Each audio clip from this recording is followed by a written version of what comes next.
What's up internet, here we go again. Kali ini kita akan membahas alur sebuah film yang berjudul 2037. So tanpa berlama-lama lagi, langsung aja kita masuk ke dalam alur ceritanya.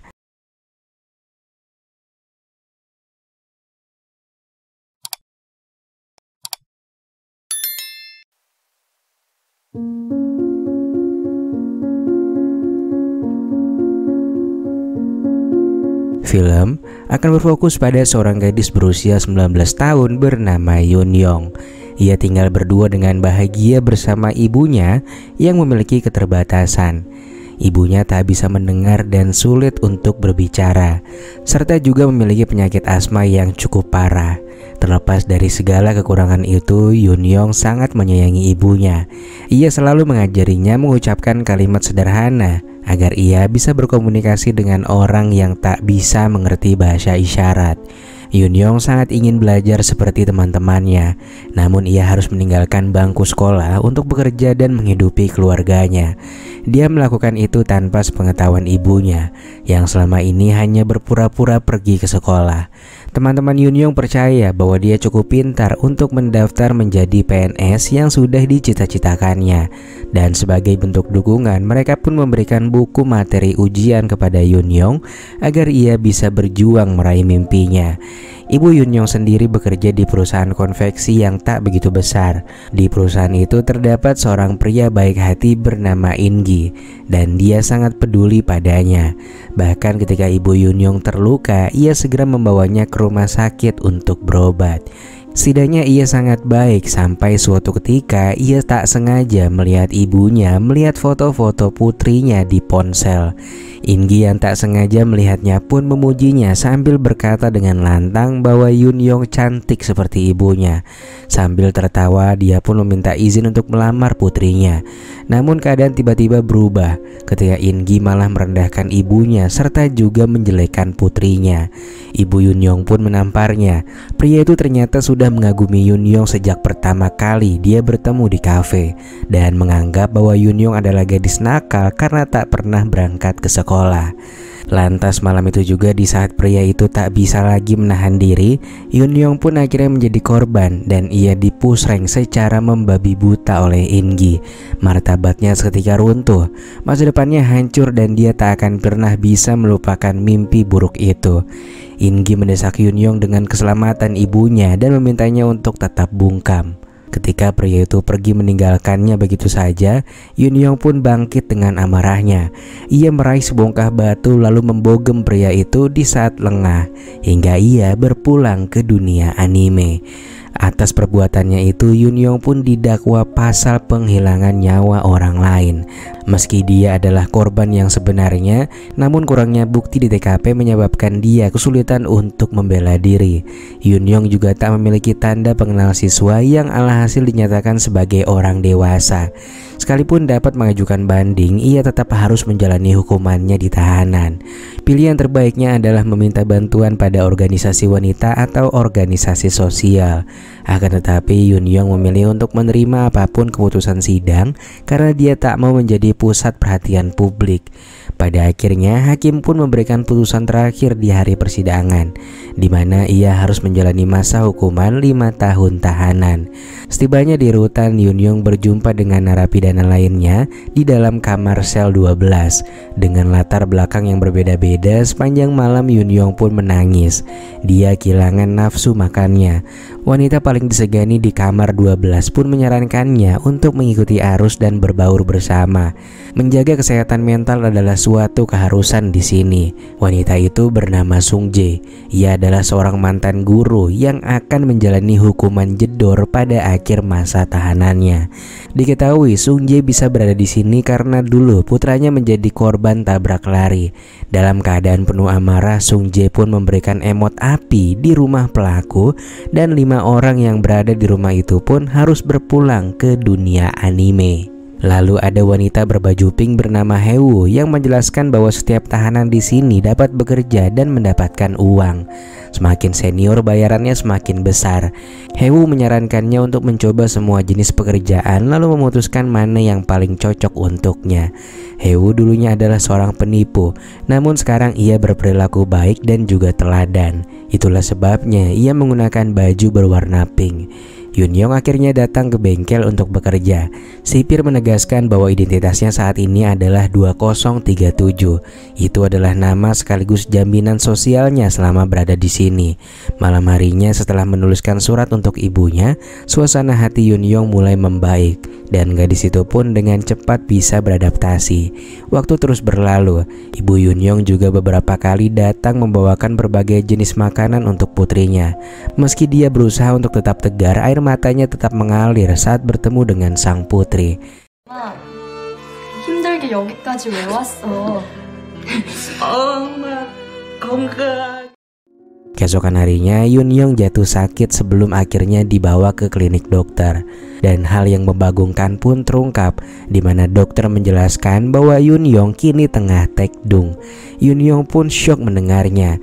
Ia pun segera pergi berlari berniat meninggalkan rutan. Namun untungnya segera ditahan oleh para petugas. Sungjae kemudian datang menemui Yunyong yang ditahan di ruang isolasi. Ia pun kemudian memintanya untuk tetap tegar menghadapi kenyataan pahit ini. Sementara orang-orang menunjukkan rasa simpatinya, teman sekamarnya yang temperamen justru menyerangnya hanya karena tak sengaja tersenggol.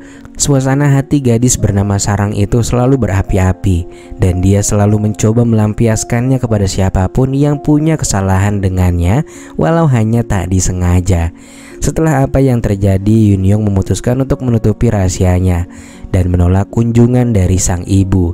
Hal ini pun membuat ibunya cemas. Namun itu semua harus dijalani karena Yunyong pun belum bisa menerima keadaan ini.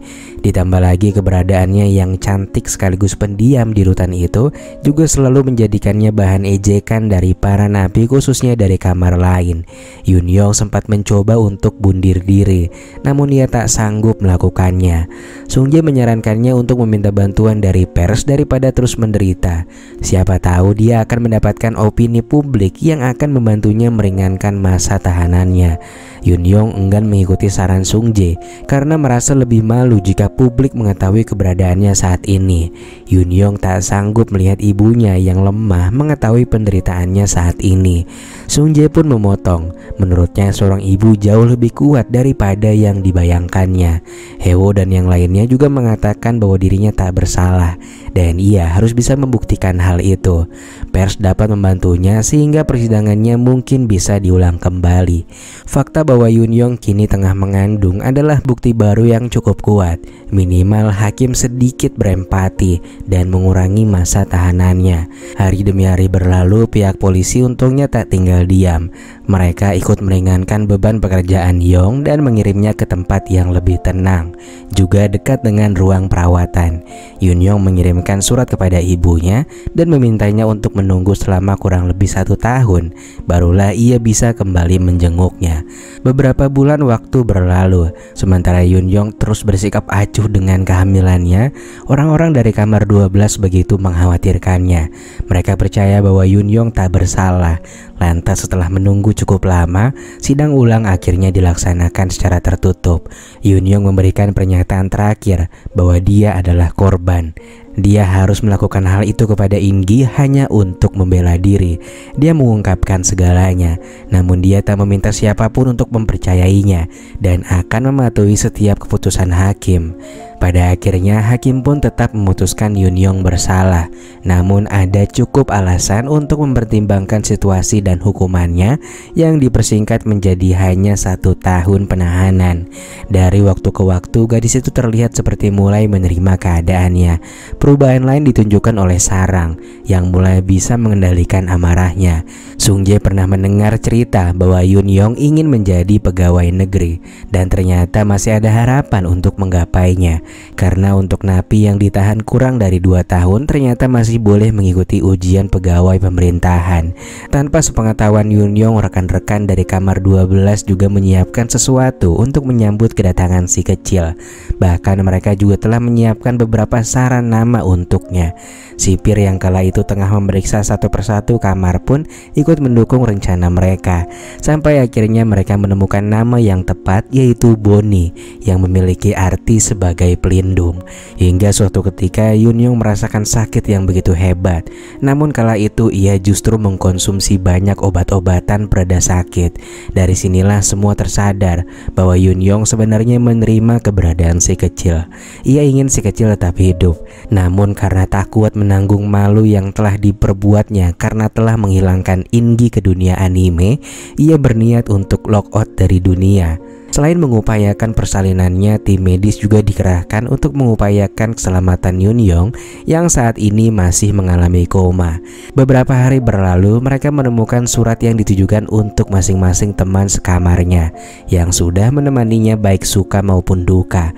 Yunyong menitip pesan pada mereka semua untuk merahasiakan si kecil dari ibunya, terkhusus pada Hyang Jae, rekan sekamarnya yang sangat ingin memiliki keturunan namun tak bisa mendapatkannya. Ia ingin Hyang Jae merawat putri kecilnya itu, apalagi masa tahanannya juga akan berakhir dalam hitungan bulan. Sementara itu, ibu Yunyong sama sekali tak mengetahui kalau Yunyong kini memiliki seorang putri. Ia hanya bisa menyesal karena tak bisa melindunginya dan kini harus terbujur lemah di rumah sakit. Berbulan-bulan berlalu, Yunyong pun masih belum tersadar dari komanya. Sang ibu pun terus datang membawakan makanan untuknya. Dia benar-benar yakin bahwa putrinya akan baik-baik saja dan bisa menyantap makanan bersama kembali. Lantas setelah dirawat selama beberapa waktu, Yunyong pun menunjukkan perkembangan. Yunyong akhirnya kembali bersama sang ibu dan hidup bahagia selalu. Dia selalu belajar dengan giat dan akhirnya ia pun siap untuk tes ujian masuk menjadi pegawai pemerintah seperti harapannya di masa lalu.